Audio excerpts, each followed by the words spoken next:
The bungalow on Cedar Hollow Lane did not look haunted. That was the first thing Lydia Hopper noticed. It sat low and wide beneath a sky bleached pale by late summer, its white siding clean, its green shutters freshly painted. A modest front porch wrapped around one side, furnished with 2 wooden chairs and a small table, as if someone had just stepped inside to grab lemonade. Every other house on Cedar Hollow Lane had something wrong with it. Peeling paint, cracked driveways, sagging fences. But not the bungalow. It looked attentive, as though it had been waiting. Lydia tightened her grip on the steering wheel and told herself she was being ridiculous. She was exhausted, that was all. 3 states, 2 motel rooms, and 1 irreversible decision behind her. She needed this place to work. The realtor, a thin man named Grant with a smile that never quite reached his eyes, unlocked the front door without knocking. "Owner doesn't require much paperwork," he said lightly. "Cash deposit month to month, no background checks." That should have worried her. Instead, Lydia felt relief. The inside of the bungalow smelled faintly of lemon cleaner and old wood. Sunlight filtered in through lace curtains, illuminating hardwood floors that creaked softly beneath her steps. Everything was furnished, not staged, lived in. A couch with an indentation on the left cushion, a coffee mug ring on the side table, a throw blanket folded with care. "Does someone still live here?" Lydia asked. Grant shook his head. "Not for a while." "How long is a while?" He paused, then smiled again. "Long enough." Lydia signed the lease that afternoon. By nightfall, her suitcase was unpacked, her clothes folded into a dresser that already smelled faintly of lavender. The bungalow hummed gently around her, pipes settling, wood contracting, the soft tick of a clock she hadn't noticed before. She cooked a frozen dinner and ate it at the small kitchen table, listening to crickets outside. For the first time in months, she felt something close to calm. Then she noticed the lights. Every room she passed through remained lit behind her. She turned off the living room lamp. It clicked back on. She frowned, tried again. Same result. "Bad wiring," she muttered, though unease crept up her spine. That night, she slept with every light on. The bungalow did not object. Lydia began to notice patterns. The hallway light always turned on at exactly 7:14 p.m. The porch light flicked on at sunset, regardless of the weather. At 3:22 a.m., every light in the house dimmed for exactly 5 seconds, then returned to full brightness. The first time it happened, Lydia sat bolt upright in bed, heart pounding. The second time, she checked the breaker. Nothing was wrong. By the 4th night, she stopped checking. Somehow, that felt worse. Cedar Hollow Lane was quiet, but not unfriendly. An older couple waved from across the street. A teenager jogged past every morning with earbuds in, never looking up.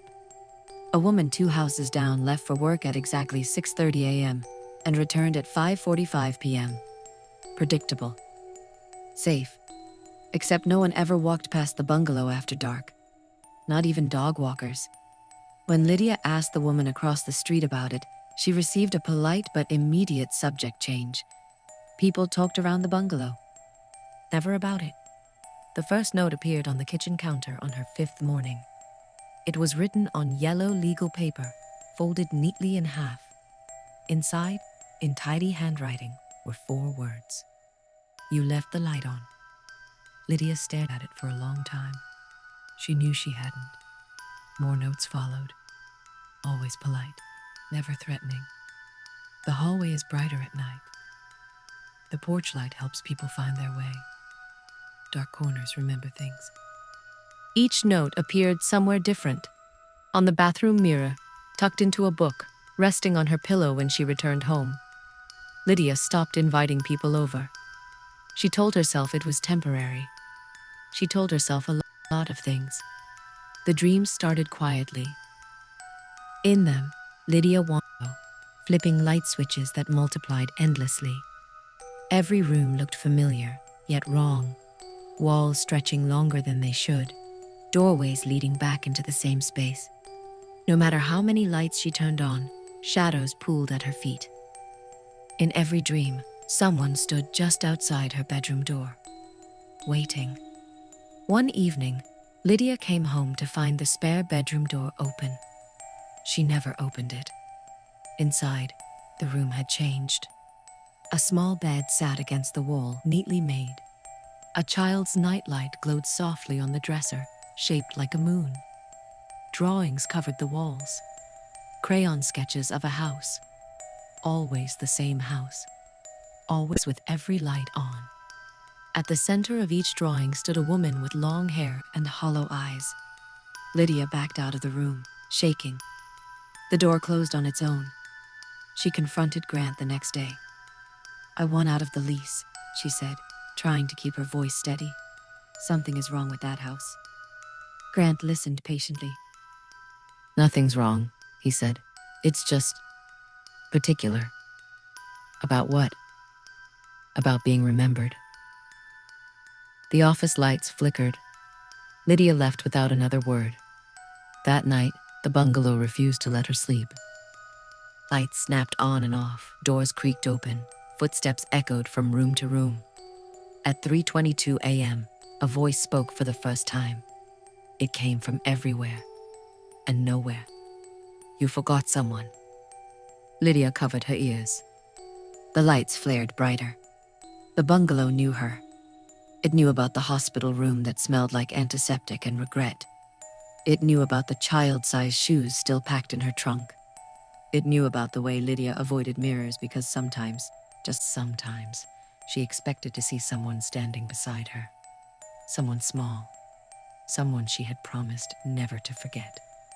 The bungalow did not forget. Lydia found the old photos hidden beneath the floorboard in the spare room. Dozens of them.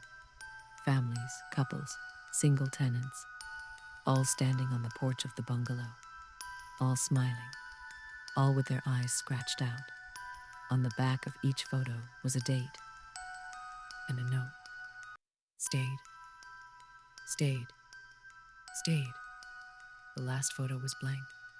The bungalow did not want Lydia to leave. It wanted her to stay bright, to keep the lights on, to remember. The final note appeared on her chest as she slept. She woke with it clutched in her hand. "You can rest now." The lights went out. Every single one. For the first time since she arrived, the bungalow was dark. Morning came. Cedar Hollow Lane looked the same. The bungalow was quieter, empty. A for rent sign appeared on the lawn by afternoon. The lights remained off. For now. 3 weeks later, a man named Thomas Reed pulled into the driveway. He was tired, recently divorced, looking for somewhere temporary.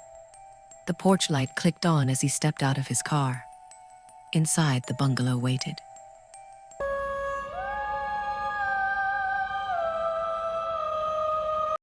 Marrow Street looked like the kind of road real estate agents loved.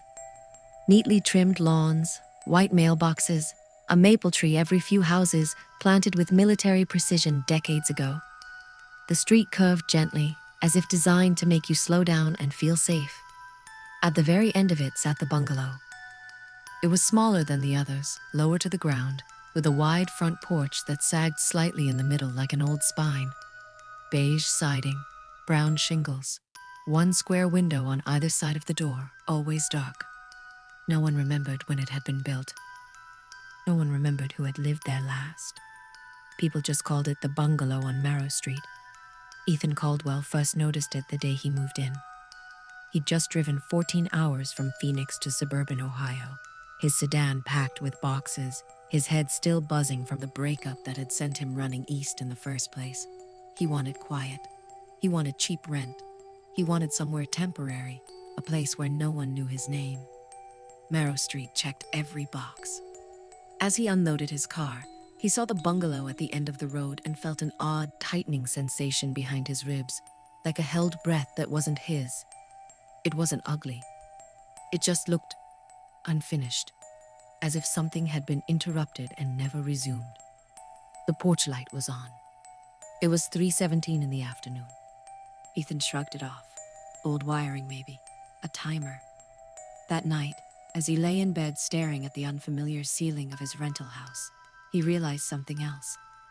The porch light never turned off.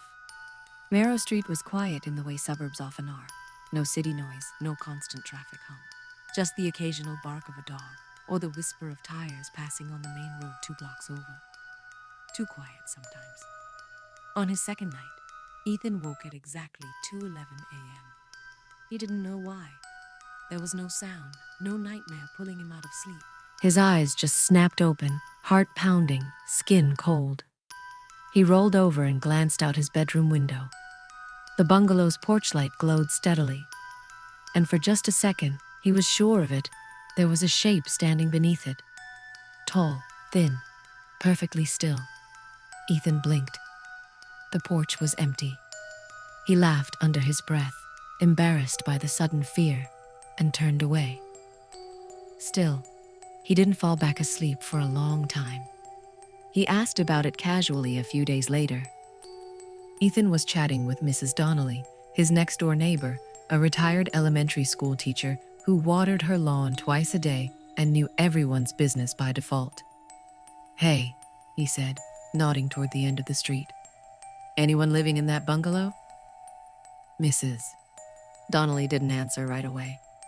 She adjusted the spray nozzle, watching the water arc over her roses. "That house has been empty a long time." "How long?" "Longer than people realize." Ethan smiled. "It's got good bones. Surprised no one snapped it up." She finally looked at him then. Really looked. "If you're smart," she said gently, "you won't think about that house at all." The hose slipped from her hand, soaking the grass. She didn't seem to notice. The dream started the following week. Ethan dreamed he was standing in the bungalow's living room, though he had never been inside. The walls were bare wood, the floor unfinished concrete. There were no windows, only doors. Dozens of them, lining the walls, each slightly different. Some were tall and narrow, others short, almost child-sized. Every door was closed. In the dream, Ethan knew one of them was his. He just didn't know which. He woke up sweating, the echo of a sound still ringing in his ears. Knocking. The knocking came for real 3 nights later. It was soft, polite, measured. Ethan checked the time on his phone. 2:11 a.m. His stomach dropped. The knocking came again, this time louder, echoing through the quiet house. He crept down the stairs, every instinct screaming at him not to open the door. He peered through the peephole. No one was there. When he pulled the door open anyway, the street was empty, silent. The bungalow's porch light glowed steadily at the end of Marrow Street. On his welcome mat sat a small, neatly folded piece of paper. Ethan picked it up with shaking fingers. Written in careful, old-fashioned handwriting were 3 words. "You're almost ready." Ethan didn't sleep after that. He spent the rest of the night Googling Marrow Street, scrolling through old newspaper archives, zoning records, anything that mentioned the bungalow. There was almost nothing. No crime reports, no fire records, no deaths listed at the address. Just a single real estate listing from 23 years earlier. 1-story bungalow. Quiet street. Selling as is. No photos, no buyer listed. The listing ended abruptly, as if the page itself had been abandoned. At dawn, Ethan closed his laptop and realized something terrifying. The knocking in his dream hadn't been coming from outside the doors. It had been coming from behind them. Over the next few days, the neighborhood began to change. Not dramatically. Not in ways that would make sense if he tried to explain it to someone else. People avoided the end of Marrow Street more than usual. Cars turned around halfway down the block. Delivery drivers left packages at the wrong houses. Mrs. Donnelly stopped watering her lawn. At night, Ethan started hearing footsteps, not outside, but beneath his house. Soft, dragging sounds moving under the floorboards, always stopping directly below his bedroom.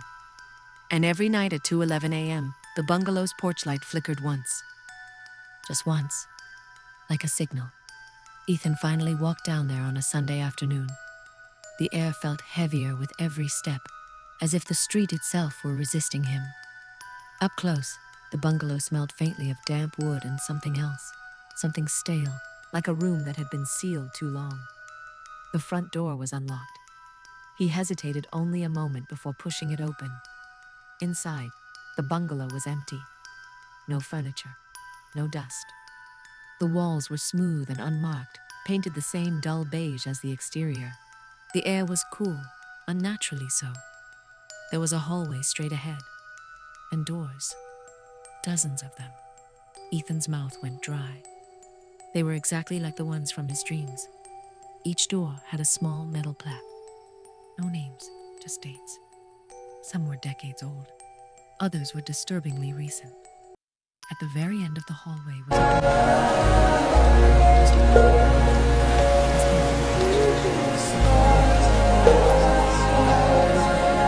Too quiet to understand, but heavy with urgency. His hand trembled as he reached for the knob. The door was warm. When he pulled it open, he saw his bedroom. His bed, his desk, his window, looking out at Marrow Street. But the room was empty. No him. The whispers stopped. Behind him, a door closed. Ethan woke up screaming in his own bed. Sunlight streamed through the window. His heart hammered in his chest. For a long moment, he lay there, gasping, convinced it had all been a dream. Then he noticed the doorknob. It was warm. He tried to leave Marrow Street that day. His car wouldn't start. Neither would his phone, though it was fully charged. No signal, no Wi-Fi, nothing.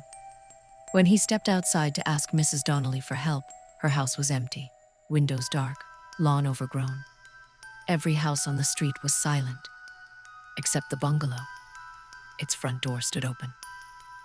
The porch light flickered. Once. Ethan didn't remember walking there.